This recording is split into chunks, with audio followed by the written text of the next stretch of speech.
Baik, langkah reformasi ekonomi menerusi kerangka ekonomi madani bakal diteruskan kerajaan dalam Belanjawan 2025. Di bawah tema ekonomi madani, negara makmur, rakyat sejahtera, apa yang boleh kita jangkakan dalam pembentangan Belanjawan kali ini? Mengulas lanjut berkenaan jangkaan Belanjawan 2025 berada di talian adalah Dr. Muhammad Afzal Abdul Rashid, Ketua Ekonomi Bank Makmalan Malaysia Berhad. Doktor, mungkin pertama sekali boleh kongsikan apa bentuk reformasi besar yang mungkin dilakukan kerajaan menerusi Belanjawan 2025 akan datang, dan mungkin ada yang jangka perluasan skop cukai dan juga ada yang menjangka penyelarasan subsidi RUN 95 dan pelbagai lagi. Jadi mungkin dari doktor sendiri, apakah jangkaan doktor? Okay.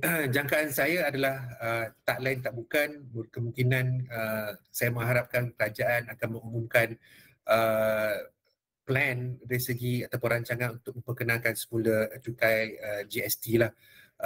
Kerana kalau kita melihat cukai tersebut memang sesuatu yang begitu meluas capaiannya dan selari dengan hasrat kerajaan untuk memperkecilkan jurang ataupun fiscal gap dalam keuangan kerajaan, yang mana sasarannya adalah sekitar 3% pada tempoh jangka masa sederhana. Dan kita sedia maklum bahawa situasi ekonomi kita berada dalam momentum yang baik. Dari segi respon ataupun tindak balas daripada pihak pelabur juga begitu, saya kira dalam suasana yang begitu positif. Saya kira mungkin dalam belajar pada kali ini berkemungkinan apa yang boleh kita harapkan adalah suatu garis masa yang boleh diumumkan oleh pihak kerajaan. Mungkin pelaksanaannya bukanlah serta-merta, namun suatu garis masa ini akan memberi suatu jangkaan ataupun expectation yang jelas bahawa itulah hala tuju kerajaan, yang mana kerajaan sedang berusaha untuk memastikan kedudukan keuangan kerajaan berada dalam keadaan baik, yang mana yang akan mewujudkan suatu ruang fiskal yang lebih luas untuk kerajaan belanjakan terhadap rakyat semula. Jadi inilah yang saya perkara yang boleh kita jangkakan yang mungkin diumumkan pada Jumaat nanti. Seperti yang doktor katakan, apa yang doktor jangkakan adalah berkenaan dengan pengenalan semula cukai GST itu sendiri, dan ini sudah tentu akan memberikan implikasi kepada pelbagai pihak, bukan sahaja di peringkat kerajaan, juga kepada rakyat ataupun masyarakat. Jadi bantu kami faham doktor berkenaan dengan implikasi dan juga risiko utama, downside risk yang boleh kita jangkakan. Adakah mungkin ada positifnya dan juga ada yang negatifnya. Jadi bantu kami faham apa yang perlu diberi perhatian kerajaan dalam melaksanakan semula reformasi tersebut.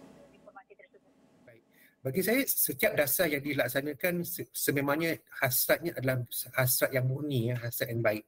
Dan pada masa yang sama juga, setiap dasar yang dilaksanakan tersebut akan ada apa yang dikatakan sebagai trade off ataupun timah balas dari segi pelaksanaannya.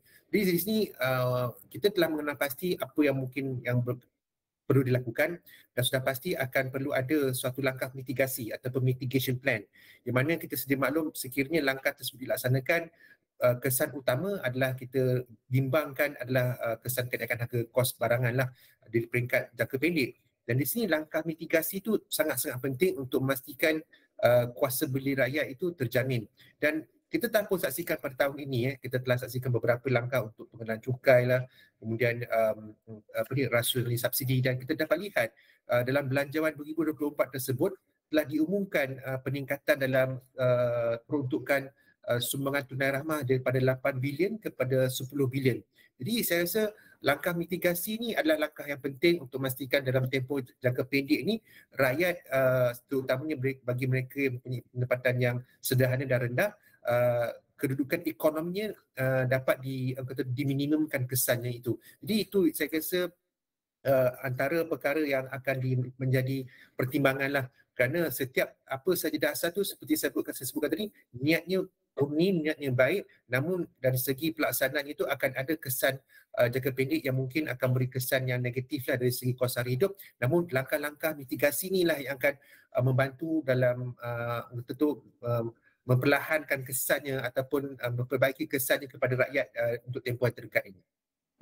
Dan bila bercakap mengenai Belanjawan 2025 ataupun Belanjawan tahunan lah, kita boleh menyentuh pelbagai aspek ataupun pelbagai peringkat cabaran ekonomi, dan kita nak menyentuh berkenaan dengan di peringkat lantai itu sendiri ataupun ekonomi rakyat yang dilihat mencabar kepada kerajaan pada ketika ini. Jadi bagaimana untuk kita seimbangkan ataupun boleh kita mencari keseimbangan itu dengan bagaimana kita nak mengimbangkan dari mengejar defisit fiskal di bawah 3% dan bagaimana kita nak imbangkan dengan perbelanjaan produktif pada pada masa sama kita boleh menjamin kesejahteraan rakyat. Bagaimana Doktor?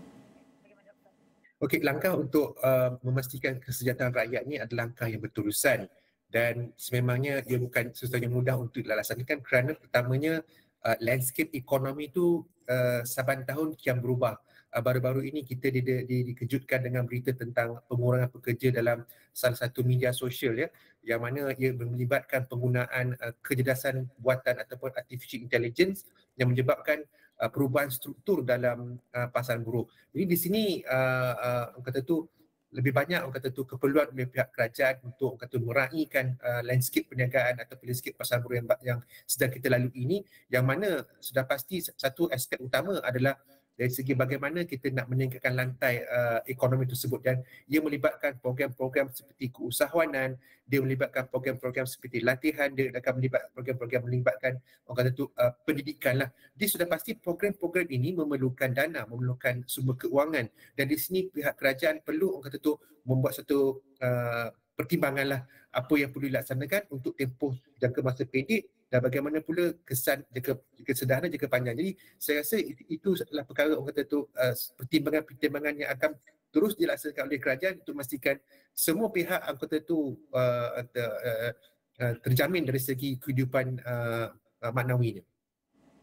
Dan sejauh mana Doktor melihat berkenaan dengan tahap komunikasi dan juga penerangan dan juga penjelasan kerajaan terhadap dasar atau polisi yang kurang popular dalam kalangan rakyat sendiri? Bagaimana Doktor boleh cadangkan untuk mereka memberikan kefahaman kepada rakyat? Jadi adakah ruang untuk penambahbaikan yang Doktor boleh suggestkan? Okey, dari segi komunikasi ini memang satu perkara yang perlu dititik beratkan, dan kita sedia maklum bahawa rakyat kita ni ada pelbagai orang kata tu latar belakangnya, dan sudah pasti penerangannya itu perlu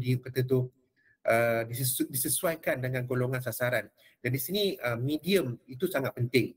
Jadi saya rasa kombinasi antara media sosial dengan orang kata tu libat urus secara langsung mungkin satu perkara yang boleh dipikirkan.